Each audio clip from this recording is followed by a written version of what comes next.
Ako nemate, hvala. Da čujemo li od vas komentari jučerašnje odluke u UNESCO? Šta to praktično znači? Vaše cenjeno ime? Vojna Milovanović, novinska agencija BETA. Iz BETA, dobro. Mi smo tako nešto i očekivali. Sad predstoji velika borba na Skupštini UNESCO-a. Međutim, problem je što isto vreme vlada Srbije predaje Kosovu i Metohiji sve više atributa državnosti. Celi set, prvi set briselskih sporazuma ide u tom pravcu. Drugi set briselskih sporazuma to samo dopunjava i revalorizuje.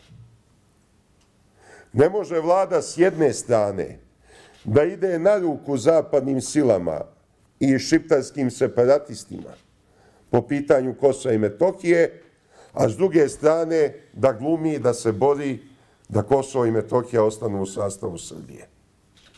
To je kontradikcija in adjecta. To je nemoguće. Imate li još pitanja?